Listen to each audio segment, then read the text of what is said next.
Hola, en este video continuaremos viendo más ejemplos básicos de C Sharp desde cero aquí en .NET Core.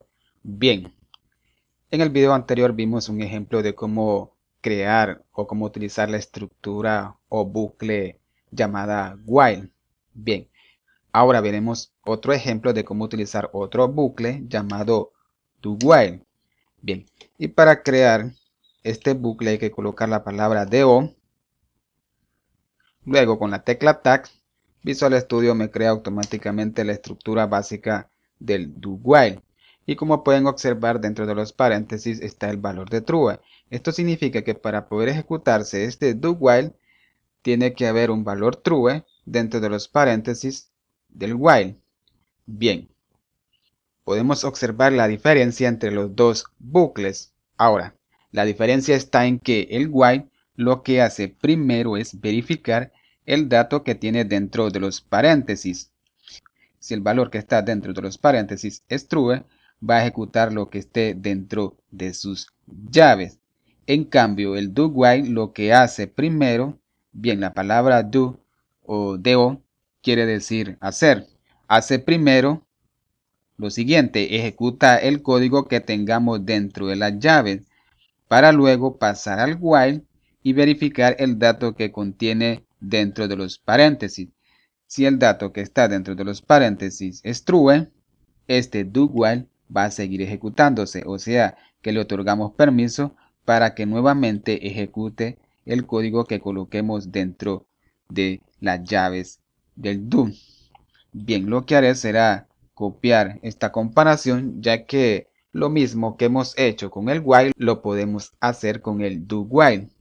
Lo podemos detener como deteníamos a nuestro while. Voy a colocar esa comparación y dentro de las llaves voy a colocar el siguiente mensaje. Y voy a comentar este código. Bien, para observar el comportamiento de este do while lo que haré será depurarlo. F5. Muy bien, comencemos a depurar.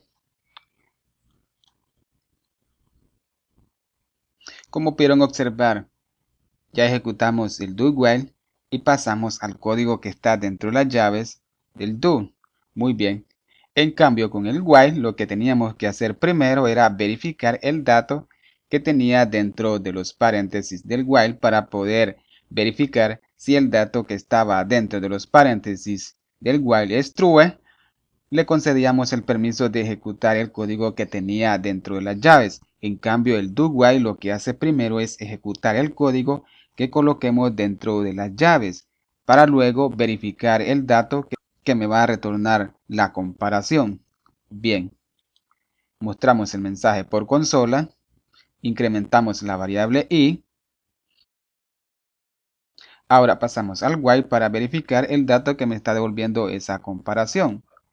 Y como esa comparación me devolvió un valor true, nuevamente pasamos a las llaves del do para ejecutar nuevamente el mensaje, luego incrementar la variable i y luego otra vez pasar al while.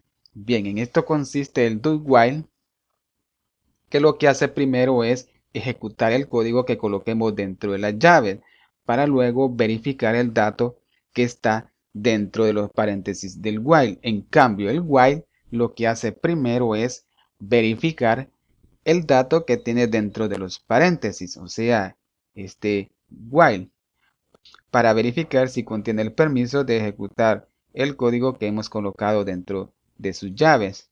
Muy bien.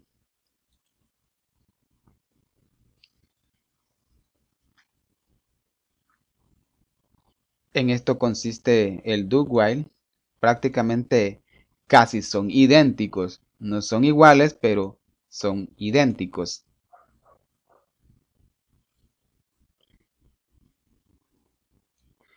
Bien, ahora lo que veremos será ver la sentencia de selección o una estructura llamada switch, que es una estructura de selección múltiple.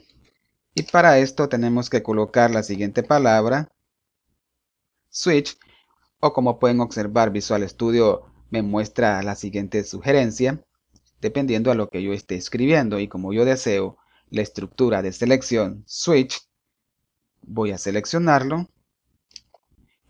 Y con la tecla Tab automáticamente me crea la estructura básica del switch.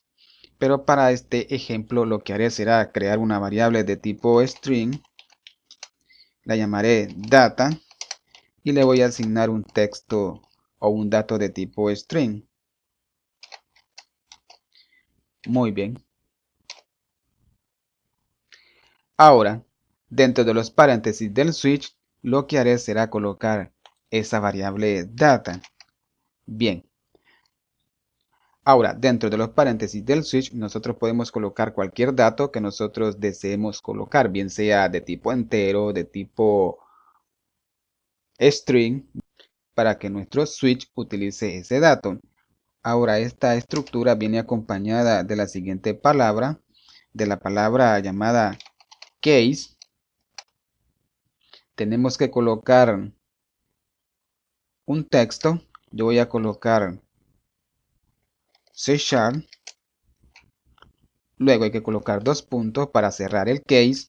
Y este case viene acompañado de la palabra break, que es para poder detener a nuestro switch. Muy bien, aquí nuevamente estamos utilizando la palabra break, pero automáticamente se me había creado la palabra default. Muy bien, voy a colocarle también. Lo que haré será crear un mensaje. Punto. El método para imprimir ese dato por consola. Y lo que haré será colocar lo siguiente. No se encuentra el dato requerido. Muy bien. Y por último voy a colocarle el break, que también necesita el break. Muy bien, ya no me está marcando el error. Muy bien, en este switch nosotros podemos colocar la cantidad de keys que nosotros podamos crear dentro de las llaves. Claro, dependiendo a la necesidad que tengamos en ese momento cuando estemos desarrollando alguna aplicación para buscar algún dato específico. Bien, y lo que hará este switch será buscar el dato que esté almacenado en la variable data en los keys que nosotros hemos creado dentro del switch. Y como pueden observar, tengo un case que contiene el siguiente dato C#. Esto significa que este switch lo que hará será ejecutar el código que coloquemos entre medio de este case y el break. Muy bien. Y lo que haré será colocar este mensaje. Voy a pegarlo. Y dentro de los paréntesis voy a colocar la variable data. Muy bien. Podemos copiar también este case,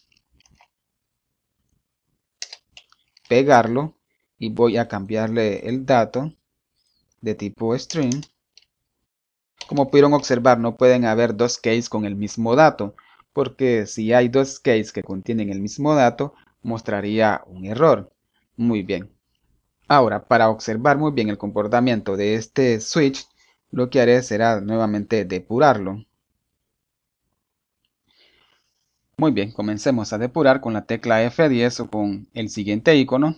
Le asignamos el dato a la variable data.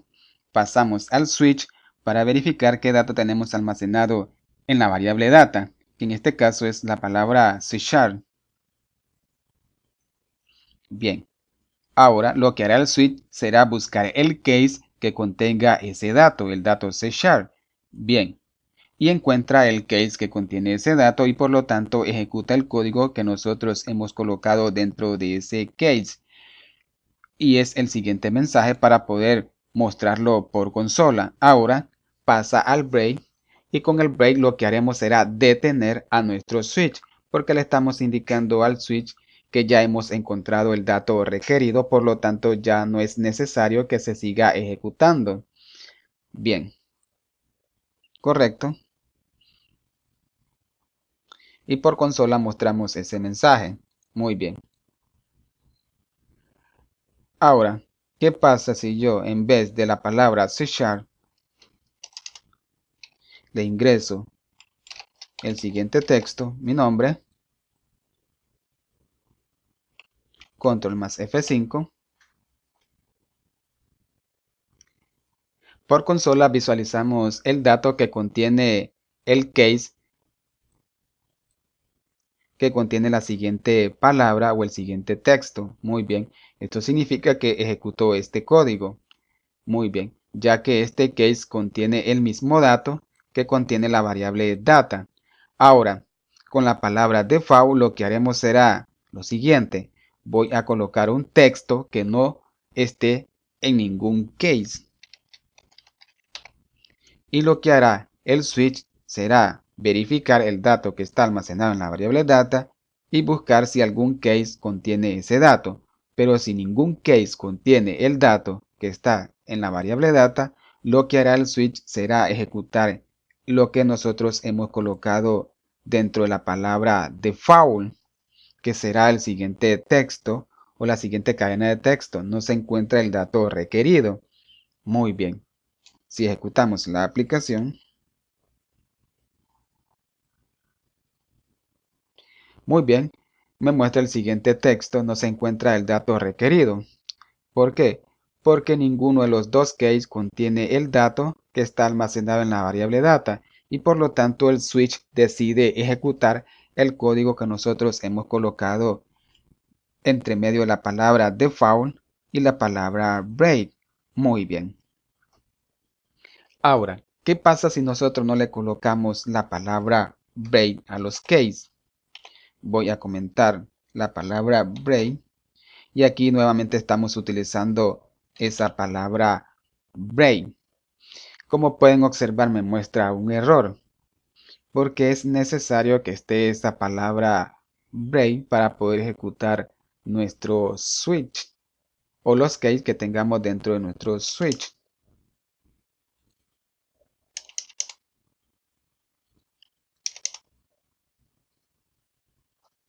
Bien, con la palabra break le indicamos al switch que una vez que encuentre el case que contiene el dato requerido y ejecute el código que tiene el case, la palabra break le indica al switch, oye, detente, ya encontramos el dato requerido y por lo tanto ya no es necesario que tú te sigas ejecutando. Bien, por este motivo tiene que ir el break después que nosotros hemos colocado el código que nosotros deseemos ejecutar. Bueno amigos, ya vimos un ejemplo básico de cómo utilizar un bucle llamado do while. Vimos un ejemplo básico de cómo podemos utilizar esta estructura switch de selección. Espero que este video les sea de mucha utilidad y de mucho agrado. Y nos vemos hasta la próxima. Y no olviden darme su apoyo dándole like a este video y suscribiéndose a mi canal. Y que Dios les bendiga.